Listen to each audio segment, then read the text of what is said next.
નમસ્કાર વિદ્યાર્થી મિત્રો, ધોરણ 10 વિષય ગણિત પ્રકરણ 6 ત્રિકોણની અંદર આપણે જે થિયરી સમજ્યા છે તે આધારિત ઘણા દાખલાઓની પ્રેક્ટિસ કરી. હવે આપણું જે પાઠ્યપુસ્તક છે એ પાઠ્યપુસ્તક આધારિત આપણે અત્યાર સુધી સ્વાધ્યાય 6.2 ભણી ગયા. હવે આજે સ્વાધ્યાય 6.3 ભણવાનું છે.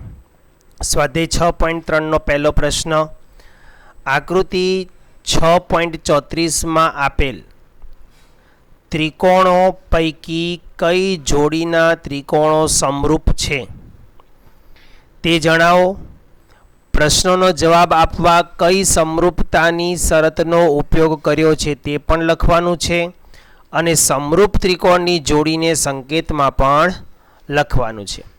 તો મિત્રો, અહીંયા તમારી પાસે જે બે આકૃતિ આપેલી છે એ બે આકૃતિમાંથી પહેલાં એક આકૃતિ આધારિત હું અહીંયા તમને એક પ્રશ્ન બતાવીશ. ધ્યાન આપજો. ખાસ કરીને તમારે એ સમજવાનું છે, ત્રિકોણ ABC આપેલો છે, ત્રિકોણ PQR જે આપેલો છે તે તેની અનુરૂપ છે અથવા તેના સમરૂપ છે કે નહીં તે આપણે ચેક કરવાનું છે. તો અહીંયા ખૂણો A 60 અંશનો છે, તો ખૂણો P પણ 60 અંશનો છે, એટલે ઉપરના ખૂણા સાથે ઉપરનો ખૂણો અનુરૂપ આવે છે. નીચેનો ડાબી બાજુનો ખૂણા સાથે ડાબી બાજુનો ખૂણો અનુરૂપ આવે છે, એકરૂપ આવે છે, અને C સાથે R પણ એકરૂપ આવે છે. એટલે અહીંયા ખૂણાઓની એકરૂપતાને આધારે તમારો પ્રશ્નનો શું કહે છે, પ્રશ્નનો જવાબ કઈ સમરૂપતાની શરત છે એ કહે છે. પહેલાં તો કઈ શરતને આધારે સંગતતા સમરૂપતા આવે છે એ લખવાનું છે અને તે શરતને સંકેતમાં પણ લખવાનું છે. તો હું અહીંયા લખીશ સંગતતા ABC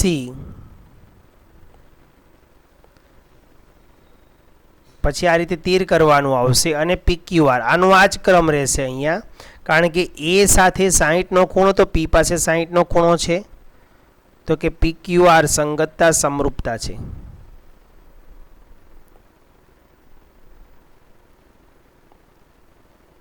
સંગતતા સમરૂપતા છે. શરત આવશે ખૂ ખૂ ખૂ, અથવા ખાલી ખૂ ખૂ લખો તો પણ ચાલે. ખૂણો ખૂણો અને ખૂણોવાળી શરત સંગતતા સમરૂપતા છે. ઓકે, ત્યાર પછી બાજુની આકૃતિ જુઓ. આ બધી આકૃતિ 6.34 જ છે. બીજી આકૃતિની અંદર તમારો ABC એઝ ઇટ ઇઝ રાખવાનો છે, PQR ને થોડો ફેરવવાનો છે, ગુલાંટ મરાવવાની છે, ઉલટાવવાનો છે. આ જે નિયમો છે ને આપણા, એ નિયમો પ્રમાણે તમારે કામ કરવાનું છે. તો આ જે ત્રિકોણ છે તે ત્રિકોણને હું આવી રીતે અહીંયા બાજુમાં દોરવાનો પ્રયત્ન કરીશ.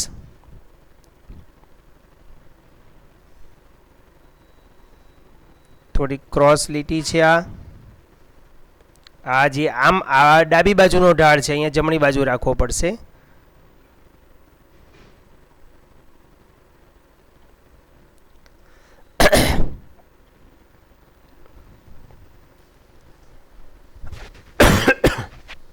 તો હવે અહીંયા બિંદુ P એમનું એમ રહેશે. તમે શું કર્યું છે, આને ગુલાંટ મરાવી છો, એટલે અહીંયા આવશે Q અને આ બાજુ આવી જશે R. તો આ 5 સેમી થશે, એટલે કે 5 એકમ થશે. નીચેનું 4 એકમ થશે અને આ 6 એકમ છે. હવે ગુણોત્તર ચેક કરો. પહેલાં અનુરૂપ આવે છે એ જુઓ. તો આ 2 સાથે આ 5, 2 અને 5નો ગુણોત્તર ચેક કરો. તો કે 2 અને 5નો ગુણોત્તર 2/5 જ થાય, બરાબર. જ્યારે 3 અને 6નો ગુણોત્તર, એટલે હવે આને જોવાનું છે, આને તમારે જોવાની નથી. આ આકૃતિને થોડીક વાર માટે ભૂલી જાઓ. 3 સાથે 6, તો 3 અને 6નો ગુણોત્તર માટે 1/2 આવે છે, બરાબર. તો મતલબ આ બે સરખા થતા નથી, એટલે આ ક્રમ ચાલશે નહીં, ઉલટાવેલો, બરાબર. તો તમે હજી એને એક વખત પલટી મરાવો. હજી એક વખત પલટી મરાવશો એટલે આ ઊભો આવશે. તો પછી હજી એક વખત પલટી મરાવીએ તો હું આને છેકું છું અને ફરી વખત લખું છું, દોરી આપું. એક પલટી મરાવી છે, અનુકૂળ આવતું નથી, તો બીજી પલટી મરાવીએ આપણે, બરાબર. બીજી પલટી મરાવશું તો QR આ રીતે આવશે. ત્યારબાદ થોડોક એવો ક્રોસ આવશે આર, ઓકે, અને અહીંયાથી આવશે પી. તો આમાં શું કર્યું, આ પીને સીધો આ બાજુ લઈ લીધો, એટલે કે તમે આને આમ પાડી દીધો છે, પાડી દેવાનો છે, બરાબર.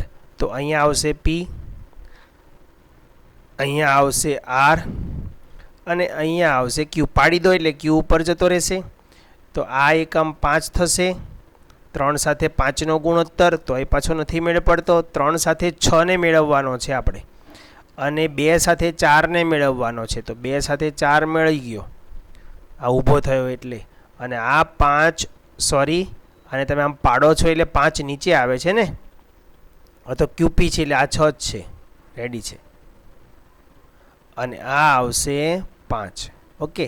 હવે જુઓ 2.5 સાથે 5 આ ડબલ થયા, 5 25, 2 દુ 5, 2 દુ 4 અને 3 દુ 6. આ ગુણોત્તર એડજસ્ટ થાય છે, મતલબ આ ક્રમથી તમારે એને ગોઠવવાનું આવશે. તો તમારે અહીંયા ગુણોત્તર લખવાના આવશે.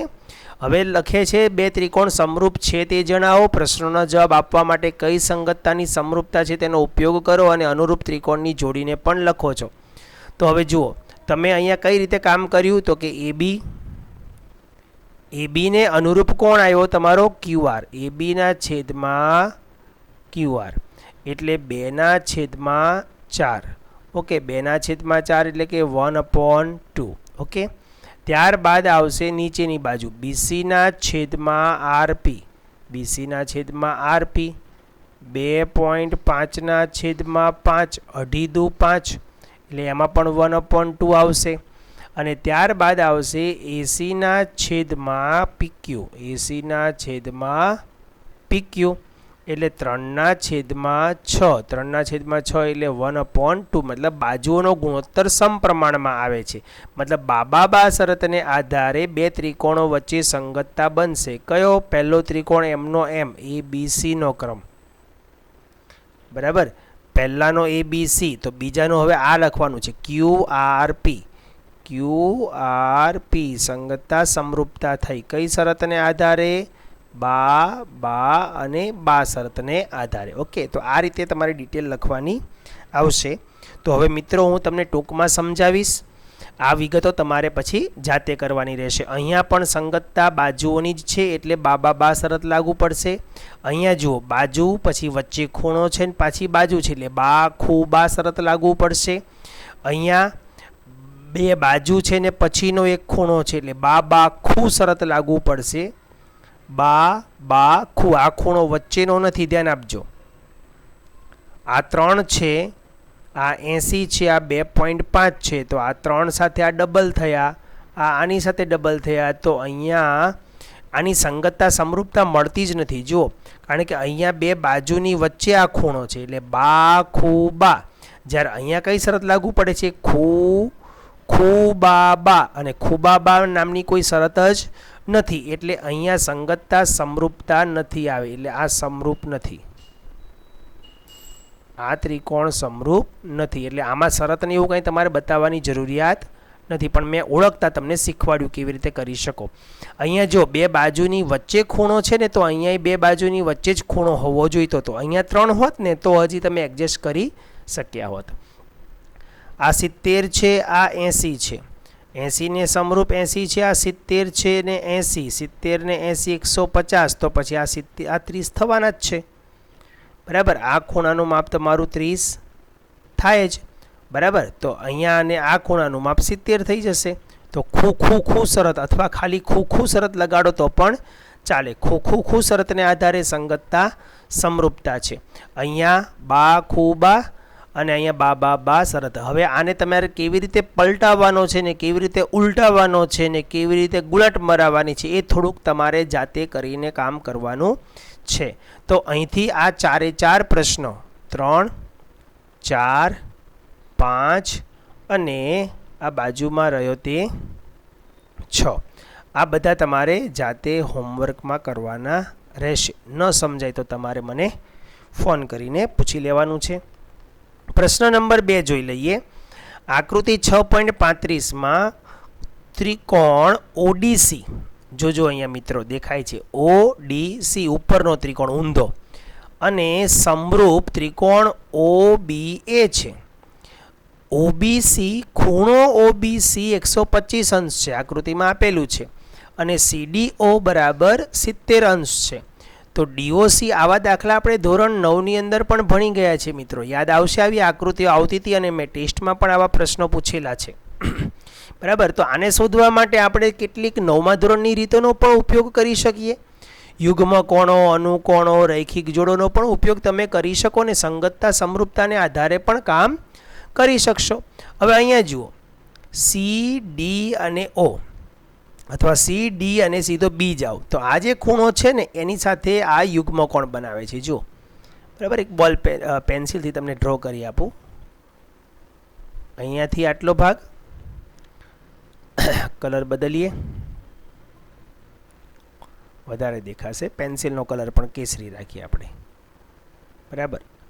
અહીંથી આમ આવ્યા, ત્યાંથી નીચે ગયા, અને ત્યાંથી આ બાજુ આવ્યા. આ Z બન્યો. બરાબર. અને Z બનાવે તો આ જો ખૂણો 70 હોય તો આ ખૂણો પણ 70 થાય. ક્લિયર? ત્યારબાદ આ ખૂણા સાથે આ ખૂણો રૈખિક જોડ બનાવે છે. જો આ અંદરનો, એટલે રૈખિક જોડથી આ ખૂણો મળશે, એટલે અભિકોણથી આ ખૂણો મળશે. આપણે શોધવાનો છે AOB, નથી શોધવાનો, OAB શોધવાનો છે. OAB એટલે આ ખૂણો શોધવાનો છે. હવે આ ખૂણો શોધવો હોય તો આ 70 થયો, આ 70 થયો. આની રૈખિકથી આ શોધી નાખો ને તો પણ ચાલે, પણ DOC પણ શોધવાનો છે. તો DOC જેટલો જ મળશે એટલો જ આનો મળશે, એટલે બંને અભિકોણથી પછી કામ કરી શકશો. તો આગળ વધીએ. સૌથી પહેલાં આપણે ખૂણા 125ની રૈખિક જોડ બનાવીએ. તો ખૂણો BOC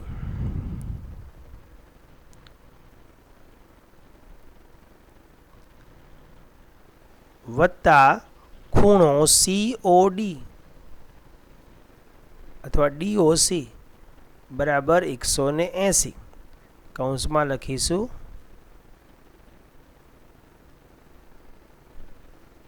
રૈખિક જોડ. તો BOC નું માપ આપણી પાસે 125 છે, ખૂણો COD આપણે શોધવાનો છે બરાબર 180. તો માટે ખૂણો COD બરાબર 180 માઇનસ 125, માટે ખૂણો COD બરાબર 55.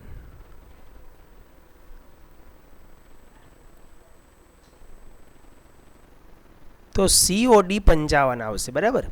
COD આ ખૂણો 55 છે, આ ખૂણો 70 છે. તો DCO પણ આપણે શોધવો છે. તો હવે ત્રિકોણ DC અને O માટે ત્રણેય ખૂણાના માપનો સરવાળો 180 થાય. ખૂણો D વત્તા ખૂણો C વત્તા ખૂણો O બરાબર 180. D એટલે કયો ખૂણો? 70 જે દેખાય છે તે, એટલે અહીંયા આવશે 70 અંશ. વત્તા C એટલે કયો ખૂણો? તો કે જે આપણે શોધવાનો છે તે. હવે એનું આખું નામ લખી દઉં છું હું, DCO. અને વત્તા O એટલે જે વચ્ચેનો સેન્ટરનો ખૂણો આજે બન્યો છે તે 55 અંશ બરાબર 180. સોરી, ખૂણાનું નિશાન થઈ ગયું છે અહીંયા.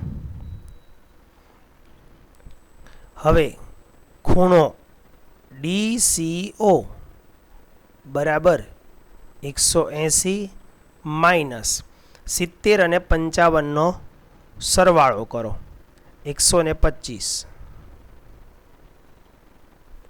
ઓકે. માટે ખૂણો DCO બરાબર 55, એ પણ 55 મળી ગયો. મતલબ કેન્દ્ર પાસેનો પણ 55 ને આ પણ 55. આ બે ખૂણા 55ના થઈ ગયા. હવે તમારે આગળ શોધવાના છે જે બાકીના બાજુઓના માપ છે તે.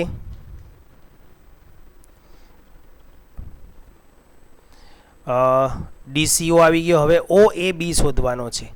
OAB ઓ એ બી એ ડી સી ઓ સાથે યુગ્મ કોણ બનાવે છે જુઓ બરાબર.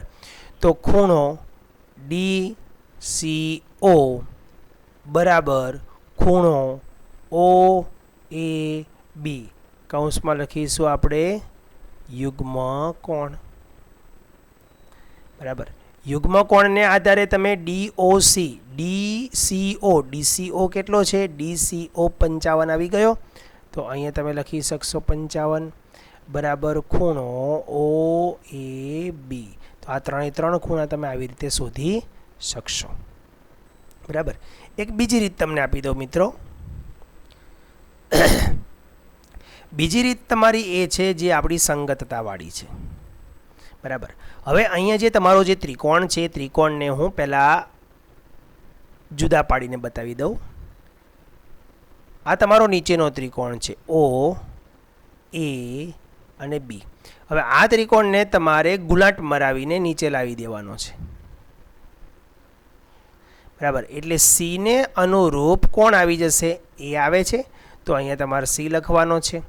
પછી ડી સાથે બી યુગ્મ કોણ બનાવે છે તો ડી અને બીને તમારે સમરૂપ બનાવવાના છે એટલે અહીંયા આવશે ડી અને અહીંયા આવશે ઓ.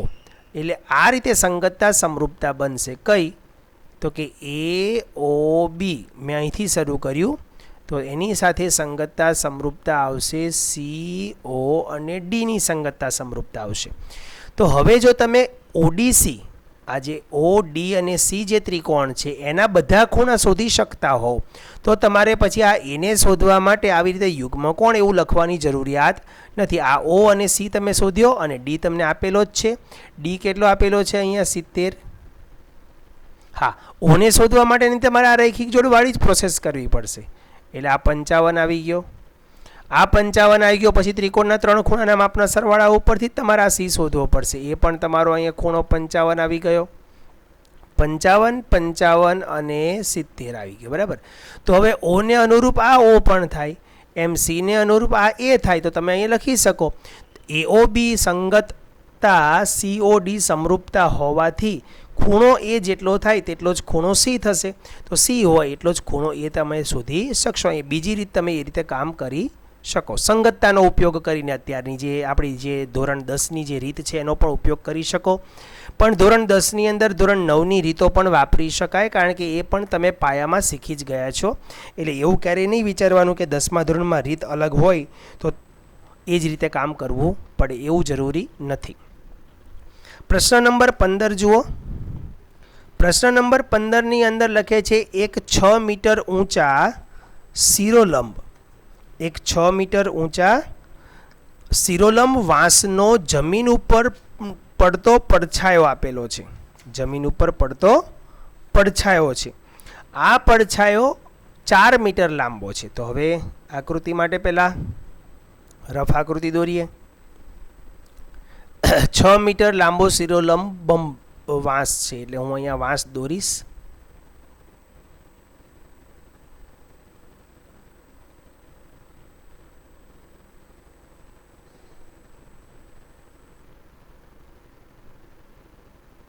બરાબર.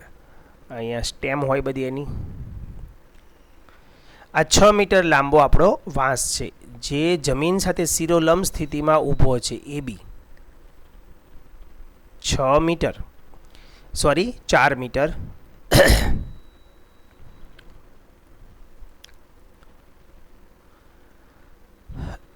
એ જ વખતે એક મિનારાનો પડછાયો એટલે આ બાંબુ છે લખેલું હતું બરાબર જ હતું. આ 6 મીટર છે અને તેનો પડછાયો અહીંયા પડે છે. આ એનો પડછાયો છે એટલે સૂર્ય આ બાજુ ક્યાંક અહીંયા હશે આ રીતે બરાબર. અહીંયા આમ સૂર્ય હોય એટલે એના કિરણો આવી રીતે પડતા હોય એટલે આ વિકર્ણ બનાવે અને આ એસી એનો શું છે પડછાયો જે છે જે 4 મીટર લાંબો છે. હવે તે જ વખતે એક મિનારાની વાત કરે છે. મિનારો એટલે ખૂબ ઊંચો હોય. આપણે બાંબુને જ ઊંચો બનાવી દીધો. હવે આપણે અહીંયા મિનારો દોરી દઈએ કાંઈ વાંધો નહીં. આકૃતિ નાની મોટી હોય એ ચાલે. અહીંયા બનાવી દઈએ આપણે મિનારો નાનો રાખીશું મિનારો 28 મીટર લાંબો છે. સોરી, મિનારો ઊંચાઈમાં આપેલો નથી, પણ એનો પડછાયો તમને આપેલો છે. તે જ વખતે એટલે અહીંયા મિનારો છે ને અહીંયા સૂર્ય છે. બંને ભલે આગળ પાછળ હોઈ શકે, પણ છે તો સમરૂપતામાં જ. આ 28 મીટર છે. ઓકે, ABC અહીંયા આવી ગયા, તો અહીંયા આપણે નામ આપીશું PQR. તો PQ એ મિનારો છે અને આ એનો પડછાયો છે. PR એનો પડછાયો છે. તો હવે બંને ત્રિકોણ સમરૂપ ત્રિકોણ તો થઈ જ ગયા. તે બંને વચ્ચે તો મિનારાની ઊંચાઈ એટલે કે તમારે PQ ને શોધવાનો છે. તો આ 6 ને આધારે તમે આને શોધી શકશો ને. હવે જો તમને મૌખિક બતાવું, આ 4 કરતાં 28 કેટલા ગણું છે, કેટલું વધારે છે કે કેટલામાં ભાગનું છે ચેક કરો. તો 4 + 28 મતલબ 7 ગણું થયું. કેટલા ગણું? 7 ગણું. તો આનું 7 ગણું કરો એટલે મિનારાની ઊંચાઈ મળી જાય. 6 + 42 મીટર. મૌખિક. આવો પ્રશ્ન વિકલ્પમાં પૂછાયો હોય 1 ગુણની અંદર, તો તમારે આ જ કામ કરવાનું છે. તો હવે આપણે દાખલો ગણીએ. અહીંયા જે તમને આકૃતિ આપેલી છે, અથવા તમારે આવી રીતે આકૃતિ દોરી દેવાની છે, અને આપણે અહીંયા પણ લખી શકીએ આકૃતિ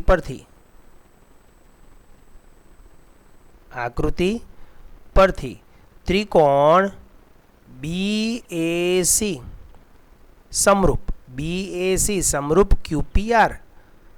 ત્રિકોણ BAC સમરૂપ QPR.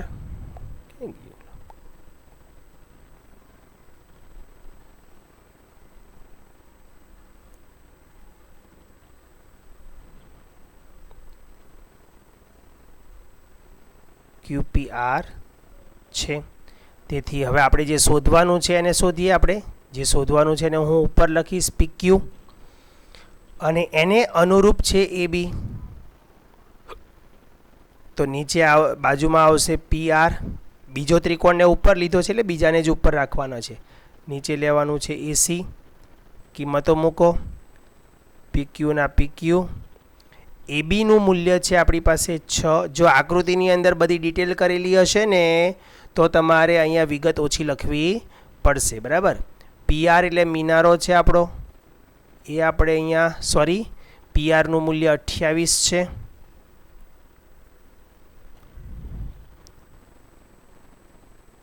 અને ACનું મૂલ્ય આપણી પાસે 4 છે. તો માટે PQ = 6 ઉપર જશે ગુણ્યા 28/4. 7 ચોક 28 ને 7 છંગ 42. માટે PQ બરાબર 42 મીટર.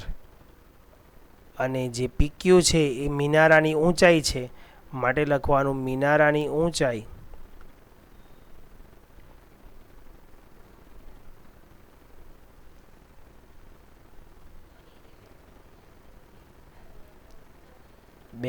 મીટર છે.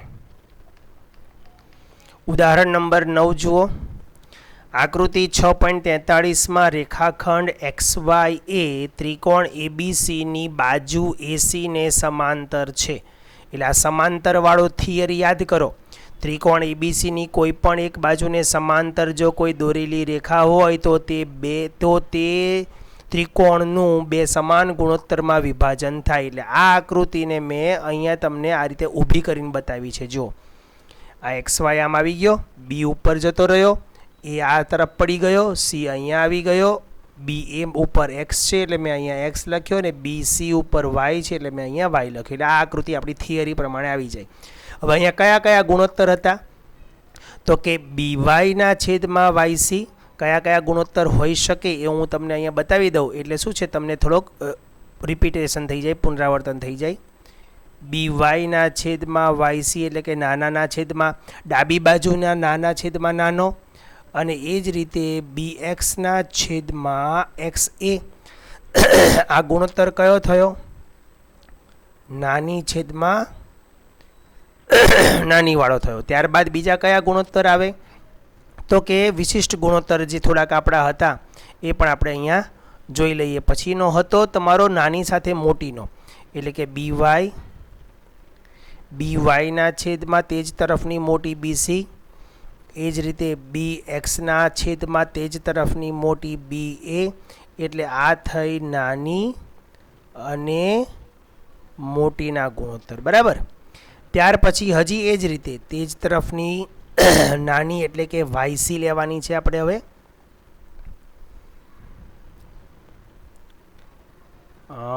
વાયસીના છેદમાં તે તરફની મોટી એટલે કે બીસી અને એક્સ એના છેદમાં બીએ, આમાં પણ નાની મોટી, નાની મોટી, મોટી નાની, કાં તો નાની નાનીના ગુણોત્તર આવે. એટલે આમાંથી કોઈ પણ ગુણોત્તરો તમે પસંદ કરી શકો. હજી પણ પેલો છે ને ઉપરનો, તો હજી એક અહીંયા રહ્યો, ઉપરની નાની જોડે હજી રહ્યો વાયએક્સ, આની સાથે સી એ પણ રહ્યો ને નાની સાથે. આમાં તો ત્રિકોણ સમરૂપ છે ને, ઉપરનો આખો નાનો ત્રિકોણ ને આખો મોટા ત્રિકોણ સાથે, એટલે આમાં નાની સાથે મોટી આ પણ લાગુ પડી શકે. તો હવે એસીને સમાંતર છે અને તે ત્રિકોણનું સમાન ક્ષેત્રફળના ભાગોમાં વિભાજન કરે છે. સમાન ક્ષેત્રફળ એટલે એનો કહેવાનો મતલબ છે બી એક્સ અને વાયનું ક્ષેત્રફળ દાખલા તરીકે એક્સ હોય ને, તો એક્સ એ વાય સી, આ ચતુષ્કોણનું ક્ષેત્રફળ પણ એક્સ હોય. ચતુષ્કોણનું મિત્રો યાદ રાખજો. તો આખા ત્રિકોણનું ક્ષેત્રફળ કેટલું થાય? 2x થાય. તો ધારી લઈએ, ધારો કે બી વાય એક્સનું ક્ષેત્રફળ એક્સ છે અને ચતુષ્કોણ વાય એક્સ એ સીનું ક્ષેત્રફળ પણ એક્સ છે, માટે આખા જ ત્રિકોણનું ક્ષેત્રફળ 2x થાય. તો અહીંયા આપણે ધારવું પડશે. ધારો કે ત્રિકોણ બી, અહીં બધું લખેલું જ છે કોણ કેને સમાંતર છે, એટલે આપણે સીધું આકૃતિ ઉપરથી B Y C, sorry B Y x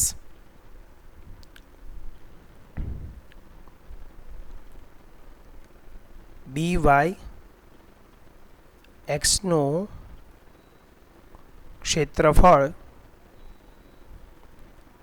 x ચોરસ એકમ છે.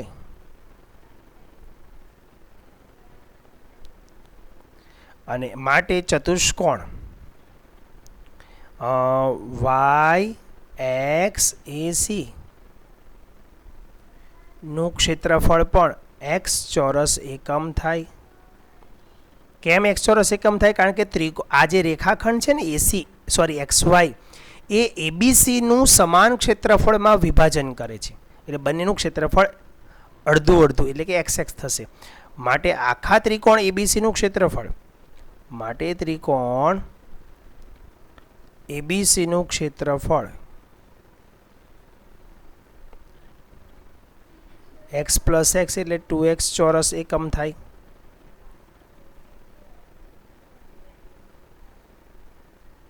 બરાબર. હવે આપણે આગળ વધીએ. હવે જો અહીંયા બે ત્રિકોણ વચ્ચે સંગતતા સમરૂપતા તો હોય જ, કારણ કે એ આપણો પ્રમેય છે 6.1નો. બરાબર. એટલે એની આપણે અહીંયા વિગત લખવાની જરૂરિયાત નથી કે ભાઈ આ કઈ શરતને આધારે સંગતતા સમરૂપતા થઈ અને કઈ શરત કઈ એ સંગતતા સમરૂપતા છે બતાવવાની જરૂરિયાત નથી. આપણે જે શોધવાનું છે એના ઉપર ફોકસ કરીએ. હવે એ એક્સ અને એ બીનો ગુણોત્તર શોધવો છે. હું તમને અહીંયા થોડુંક રફકામ સમજાવીશ. એ એક્સના છેદમાં મારે એ બી લાવવો છે, તો અહીંયાથી કયું હું કારણ કઈ વસ્તુ ઊભી કરીશ? એ એક્સ શેમાં છે પહેલાં એ જુઓ. એ એક્સ ક્યાં છે? તો કે આ રહ્યો. અને એ બી ક્યાં છે? તો કે એ તરફનો મોટો છે. તો તમારી પાસે એ એક્સ અને એ બીનો ગુણોત્તર છે. એ એક્સ અને એ બી આ રહ્યો, એ એક્સ અને એ બી. હવે બાજુમાં શું હોવું જોઈએ? તો કે વાયસી અને બીસી હોવો જોઈએ. વાયસી અને બીસી છે નથી. તો પછી બાજુઓની સાથે કોઈ બાજુનો ગુણોત્તર નથી લાગુ પડી શકતો, તો કાં તો પરિમિતિનો ગુણોત્તર લાગુ પડે ને કાં તો ક્ષેત્રફળનો ગુણોત્તર લાગુ પડે. એ તો ખ્યાલ છે ને, થિયરી. બરાબર. આપણે જોઈ લઈએ. જો બાજુના ગુણોત્તર સાથે કેના કેના ગુણોત્તર લાગુ પડે. પહેલો દિવસ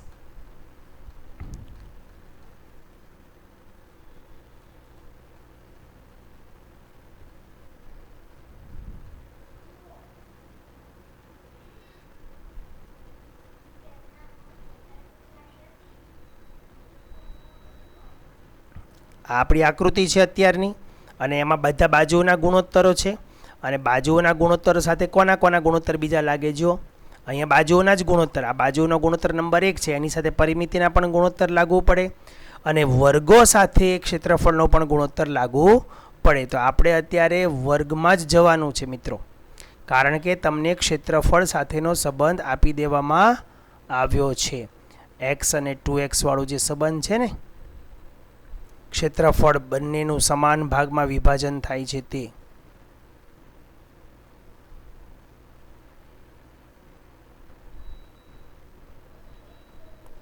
થોડોક દાખલો સમજવામાં અઘરો લાગશે, પણ જો આ બેઝિક ક્લિયર હશે ને તો વાંધો આવશે નહીં. ઓકે, ચાલો. તો હવે આપણે પણ જો હવે ax તમે લેશો તો તમારે અહીંયા ax ને અનુરૂપ ત્રિકોણ કોણ છે? એક્સ એ અથવા ax ને અનુરૂપ અહીં કોઈ ત્રિકોણ જ નથી, આ તો ચતુષ્કોણ છે. તો તમે ઉપર ચતુષ્કોણનું ક્ષેત્રફળ અને નીચે ત્રિકોણનું ક્ષેત્રફળ આવું થોડું લખી શકો?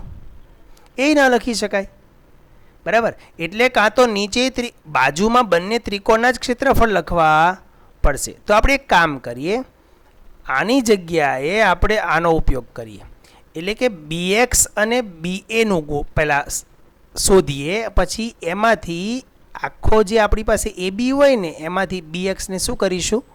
બાદ કરી નાખશું, એટલે xa આપણને મળી શકે. સમજાય છે કે નથી?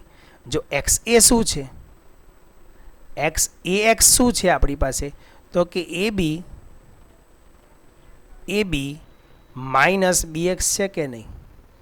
વિચારો, ab માંથી આખા રેખાખંડમાંથી bx બાદ કરો તો xa મળે કે ન મળે?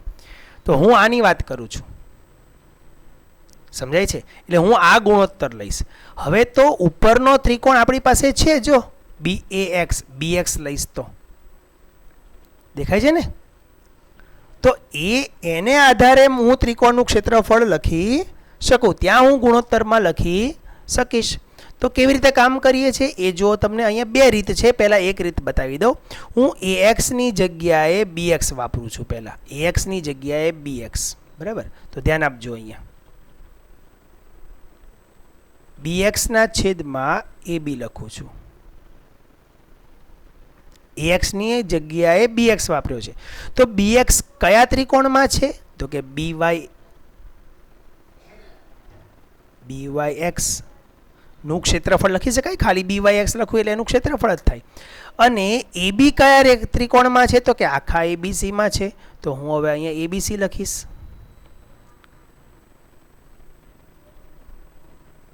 હવે જો અહીંયા ક્ષેત્રફળનો ગુણોત્તર હોય ને તો અહીંયા તમારે બાજુઓના વર્ગના ગુણોત્તર રાખવા પડશે. ચાલો, તો હવે કિંમતો મૂકો. bx ની કિંમત આપણી પાસે નથી, bx નો વર્ગ એમ નામ રાખો. ab ની કિંમત પણ આપણી પાસે નથી, ab નો વર્ગ પણ એમ નામ રાખો. પણ byx છે આપણી પાસે. byx કેટલો છે? જુઓ, x છે. અને abc કેટલો છે આપણી પાસે? 2x છે. આ x ઉડાડ દો. હવે અહીંથી વર્ગ કાઢો. વર્ગ કાઢવા તમારે વર્ગમૂળ લેવા પડશે કે નહીં? તો bx ના છેદમાં ab ઇઝ ઇક્વલ ટુ 1/√2 થાય. વર્ગમૂળ લેવા પડે ને અહીંયા, આના વર્ગ કાઢવા અહીંયા વર્ગમૂળ લેવો પડે, એટલે આ વર્ગમૂળમાં 2, 1 ના છેદમાં વર્ગમૂળમાં 2 આવ્યો. પણ આ તો bx ના છેદમાં ab નું મૂલ્ય આવ્યું. આપણે તો ax ના છેદમાં ab શોધવો છે. હવે મારે અહીંયા ax લાવવો છે, તો bx ની જગ્યાએ હું ab માઇનસ ax લખી શકું. હવે જોજો હો, bx is equal to ab minus ax થાય કે ન થાય? bx is equal to ab minus ax થાય કે ન થાય? તો હું અહીં લખું છું ab માઇનસ ax અને છેદમાં આવી ગયો પાછો ab. ab એમનો એમ 1/√2. કારણમાં તમે અહીં લખી શકો bx ઇઝ ઇક્વલ ટુ, આકૃતિમાં જુઓ દેખાય છે, આ જે bx છે ને એ બાજુ તમારે શોધવી હોય તો ab માંથી ax બાદ કરો તો bx મળે કે નહીં? તો હું અહીંયા લખું છું ab માઇનસ ax. ચાલો, હવે શું કરીશું તો કે આ AB ને હું સેપરેટ LCM આપીશ, એટલે આવી રીતે જોજો. સેપરેટ LCM એટલે ખબર પડે છે, ઉપરના જેટલા પદ હોય ને એ દરેકના છેદમાં AB ને મૂકી દેવાનો. સેપરેટ એટલે પોતપોતાનો, અને LCM નો મતલબ થાય લસા. જે આપણે લસા લીધો હોય ને એના જેવું જ કામ થયું. ચાલો હવે ઉપરની વસ્તુ થોડીક વાર માટે ભૂલી જાઓ, આ વસ્તુને થોડીક વાર માટે ભૂલી જાઓ. ચાલો હું એને ભૂસી જ નાખું છું આખું. હવે તમે એમ વિચારો, જો આવું પદ તમારી પાસે હોય તો એના ઉપરથી તમે શું લખી શકો? અહીંયા AB સામાન્ય છે તો તમારે લસા લેવાની જરૂરિયાત નથી ને, કે છે? નથી. તો તમે શું લખી શકશો? સીધું AB માઇનસ AX લખી શકશો ને. AB માઇનસ AX, અને આખાના છેદમાં એક જ વખત AB લખશો કે નહીં લખો? હા, તો આ એ જ છે. હવે અહીંયા AB અપોન AB એટલે અહીં 1 થઈ ગયો, માઇનસ AX છેદમાં AB બરાબર 1/√2. મારે જરૂર કોની છે? AX અપોન ABની. તો આ ઋણ છે તો આને હું આ બાજુ લઈ જઈશ ને, 1/2 ને આ બાજુ લાવીશ. 1 minus 1/√2 is equal to AX ના છેદમાં AB. બરાબર. નીચે જગ્યા કરવા માટે આપણે આ જે દાખલાની રકમ છે ને તેને થોડીક વધારે નીચે લઈ જઈશું.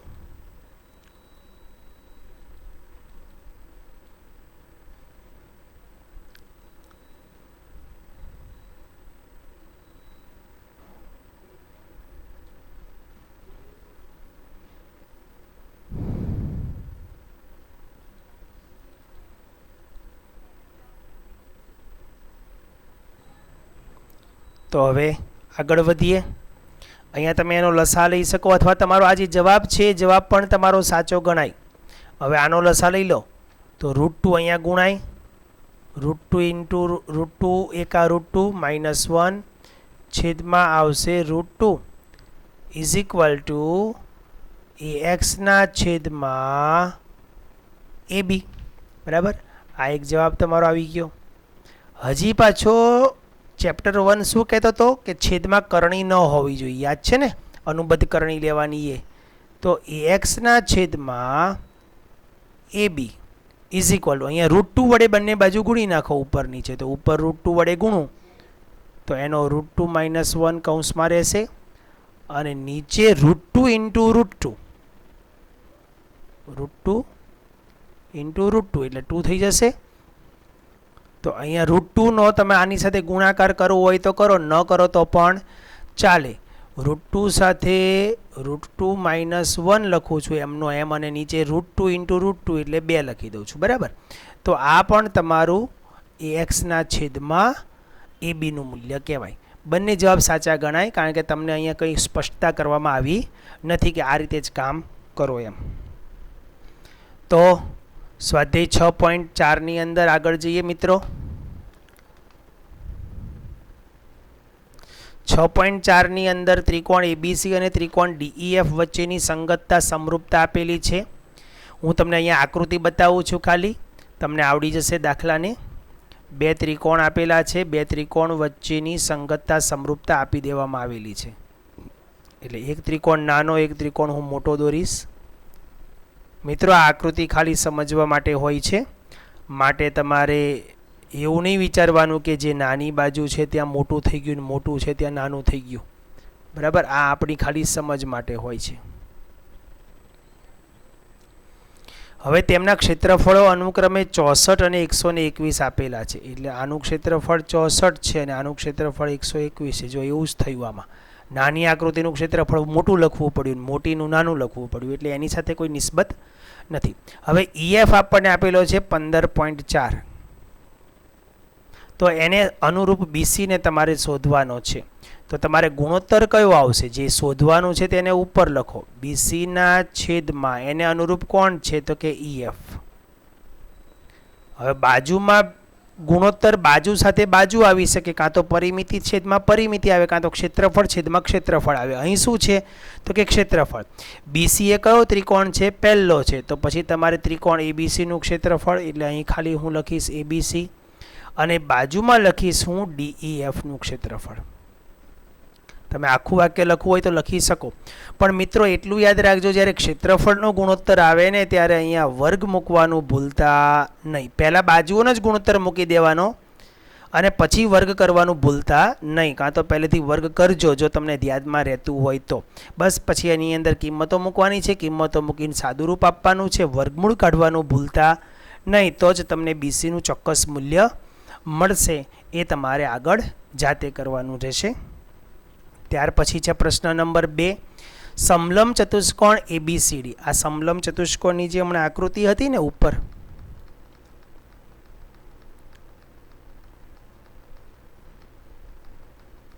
નથી આવી નહીં, આના જેવી છે.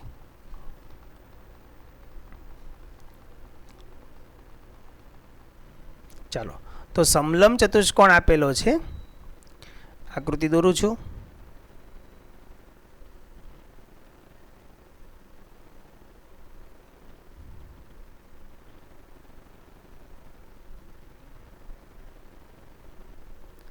ABCD હું અહીંયા લખું છું. AB સમાંતર CD લખ્યું છે એટલે નીચે AB લઈ લઉં છું તો આ બાજુ CD આવી શકે.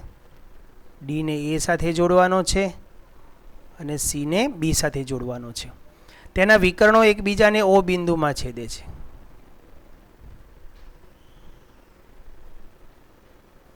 વિકર્ણો પરસ્પર O બિંદુમાં છેદે છે. હવે અહીંયા જે વસ્તુ આપેલી છે એને એક વખત લખી લઈએ આપણે. AB is equal to 2CD. એનો મતલબ એવો છે કે ABના છેદમાં જો હું CD ને લઈ લઉં તો આ બાજુ 2ના છેદમાં 1 આવે. એટલે ABનું માપ 2x જેટલું છે અને CDનું માપ 1x જેટલું છે. માટે ધારો કે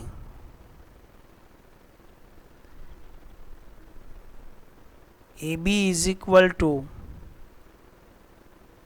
2x અને CD is equal to 1x થાય. બરાબર. હવે તેમના ક્ષેત્રફળ AOB એટલે કે આનું ક્ષેત્રફળ અને COD એટલે કે આના ક્ષેત્રફળનો ગુણોત્તર તમારે શોધવો છે. તો હું પહેલો જે ત્રિકોણ છે ને એને એક અહીંયા દોરું છું. અહીંયા A O અને B. હવે આ ત્રિકોણને હું અહીંથી આમ ગુલાટ મરાવી દઉં છું, પલટાવી દઉં છું, કારણ કે મારે જોજો C ને સમરૂપ A આવવો જોઈએ. હમણાં ઉપર ચોકડી પડી હતી ને આ એના જેવી જ આકૃતિ છે, પણ સમલંબ નહોતો, સીધો આ રીતે છે. તો આ O આવશે, C ત્યાંથી અહીંયા આવી જશે અને D આ બાજુ આવી જશે. એટલે હવે આ છે 2x તો આ છે 1x. હવે આ બંનેના ક્ષેત્રફળનો ગુણોત્તર શોધવાનો કે છે. તો સાવ સિમ્પલ થઈ ગયું. જેનો ગુણોત્તર શોધવાનો છે ને એને ઉપર લખો. પહેલાં AOBનું ક્ષેત્રફળ છેદમાં આવશે CODનું ક્ષેત્રફળ. જો ક્ષેત્રફળ હોય તો હવે AOBની બાજુ કઈ આપેલી છે તમને? AB. તો અહીં હું લખીશ ABનો સ્ક્વેર અને છેદમાં અહીંયા કઈ બાજુ આપેલી છે? CD. હું અહીં લખીશ CDનો સ્ક્વેર. તો AB કેટલો છે તમારી પાસે? 2x એનો સ્ક્વેર છેદમાં 1xનો સ્ક્વેર. ત્યારબાદ 2xનો વર્ગ એટલે કે 4xનો વર્ગ અને 1xનો સ્ક્વેર મતલબ 1x વર્ગ. x વર્ગ ઉડી ગયા એટલે ગુણોત્તર શું આવી ગયો? 4:1. ઓકે. પ્રશ્ન 5 થી આપણે આવતીકાલે જોઈશું નેક્સ્ટ પીરિયડની અંદર. જય હિન્દ, જય ભારત.